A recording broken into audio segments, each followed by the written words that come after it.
Hello mga kababayan, kumusta kayo? Magandang buhay po. Welcome sa aking YouTube channel, Analisa Reality Vlog.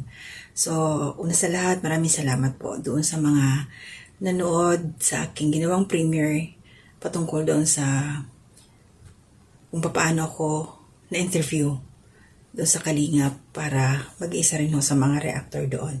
Under probation pa po ako at kumbaga estudyante ho. So ngayon magre-reaction po ako dito sa Ka-Business Official, kay Pinuno Ka-Business.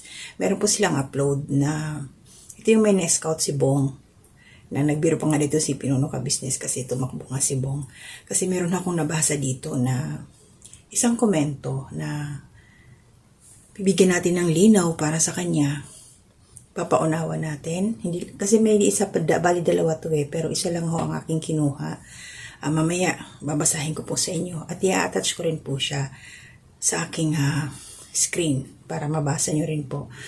Para maging malinaw po sa lahat na bas bago tayo mag-comment, ipag-isipan mo munang mabuti at tingnan, tapusin po talaga importante yung video. So yun, maraming salamat po sa mga bagong subscriber po sa aking munting kubo. Thank you sa suporta ninyo, mga nagla-like, nagko-comment, nag-share po. Thank you so much. Salamat po sa hindi ninyo pag-skip ng ads. At ito, proceed na ako muna diretso doon sa aking naisliwanagin o linawin. Mayroon po kasing nag-comment. Shoutout po natin siya kasi ayoko yung ayokong tatakpan yung pangalan once na meron isang komento doon. So ipapakita ko talaga kasi yung iba, kumbaga tinatabunan yung pangalan para hindi makita. Hindi pwede, pakita natin para maging aware ang iba din naman. At saka pati siya mismo mabasa niya. Siguro ito hindi niya tinapos yung contents. Ito po yung sabi niya. Alam naman natin na mainit ngayon si Bong at saka si Jinky. Sabi niya, wala na po ba kayong ibang content kundi si Bong? For views lang yata po ang habol nyo. Wala nang pagtulong. Parang nauumay siya. Lagi niya nakikita. Kabago-bago lang naman, di ba mga kababayan, na ilang araw pa rin naman na naibablog ito si Bong dahil nga nung nakita si Jinky muli. Tapos ayan, nag-ausap sa video call. Shoutout sa'yo, Ma'am Elma. Ayan. Siya si Ma'am Elma. Mixed vlog. Ayan. Naumay siya na laging si Bong daw ang kinokontent. Ma'am, ito yung masasabi ko. Tama ho kayo para sa views yun. Siyempre, pag nag-upload tayo, kailangan may views. Diba? Ba't ka pa mag-upload kung hindi ka mangangailangan ng views? Yun lang daw kasi ang habol. Totoo yan. Sige, prangkahan tayo. Nahabol po talaga yung views dito. Kasi kung walang views, walang maitutulong. So, ang gusto niya dito, ma'am, ito lang Ma'am Elma, kung gusto mo makatulong lagi ang Ka-Business Official, kailangan na nila talaga ng views. Kasi saan sila kukuha ng ipang tutulong kung walang manonood sa mga ina-upload nila? Actually, maraming salamat pala sa iyo, Ma'am Elma, kasi nandyan kayo, nanood ka. Sumuporta ka rin po. Salamat. Malaking bagay din ho yun. Kaya lang, huwag kayo magsawa. Kasi kailangan nilang i-vlog yun eh. Kailangan may document lahat. Ha?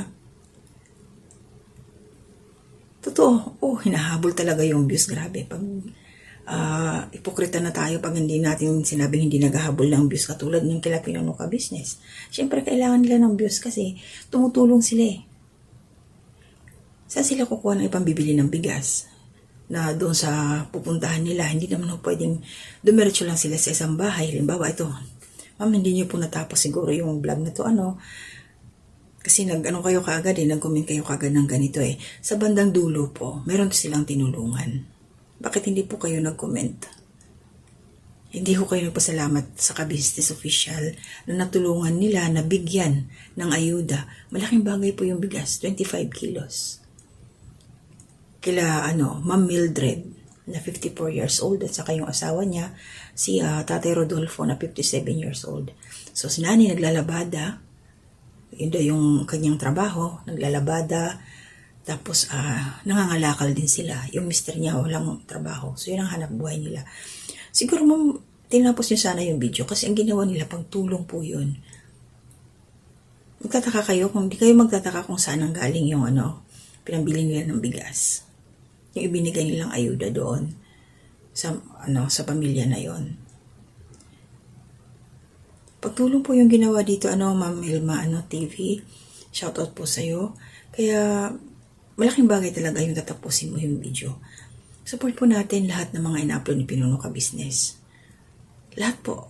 Kay Papa Dins, sa Ka Business Family. Kasi nandyan umiikot dyan nila kinukuha yung mga inaabot para dun sa mga kababayan natin. Mahirap po talaga na gusto man nilang tumulong, pero wala namang kulang. Saan sila makakukuha ng pambili? Punta sila sa grocery. O, ano babayad?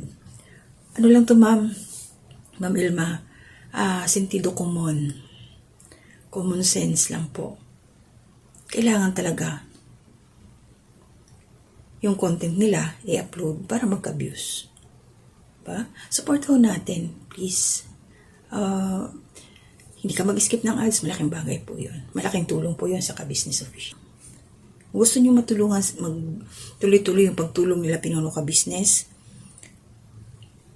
po kayo, mag-share po kayo ng blessing para sigurado na may matutulungan pa sila.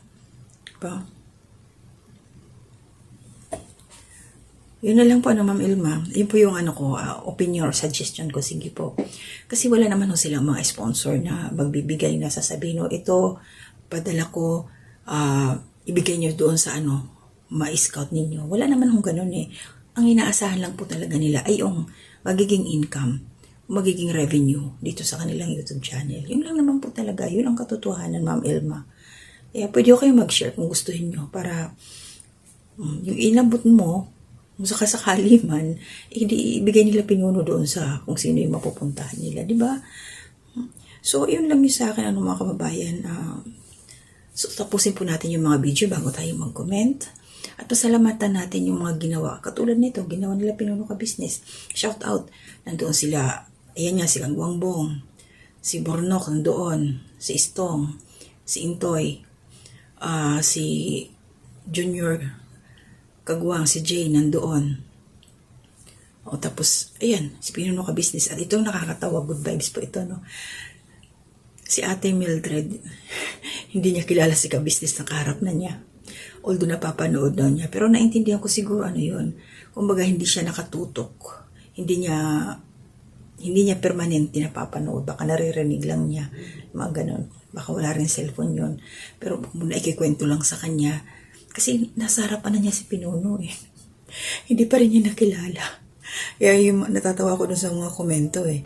Parang nagula-hula lang daw to si Ate Mildred, nakilala niya si Pinuno Ka Business. Kahit hindi. Siguro yun sa mukha.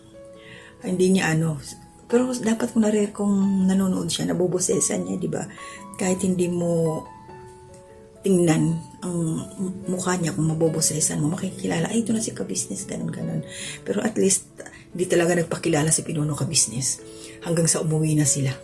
Sa umalis na. Ang kulit, no? Di nakakatawa lang yung mission nilang ito. Diba? At least sa ganung paraan, may natulungan sila. Malaking bagay yung blessing na na-share nila doon. Sana naman, naintindihan mo, Ma'am Ilma, na yun nga, maliwanag na yung sinabi ko na kailangan talaga ng views. Kaya wag ko kayong magsawa manood para marami pa silang matulungan. Meron pong link dyan sa description nila Pinuno Ka Business. Bawat upload po, kung meron kang concern, message nyo lang po sila. Share your blessing kung meron po. Para masaya lahat. So, hindi po muna ako magsa-shoutout individually. Lahat po nga nagko-comment dyan, babawi po ko sa inyo next time. At, ayun, sa aking mga kasama mga reactors, supportahan po natin sila, si Ma'am Flir's Channel, Anime Actors TV, Kalingap Turak, Taong Gala, and Alminda Mix Vlog. At lahat ng mga kagwangs po. Shoutout po sa inyong lahat. So, yun lang po yung aking reaction. Harinawa, nagkaintindihan na kami ni Ma'am Ilma. Opo, kailangan talaga ng views para magtuloy-tuloy yung pagtulong. Lalo na pag hindi nag-skip ng ads. So hanggang dito na muna. To God be the glory.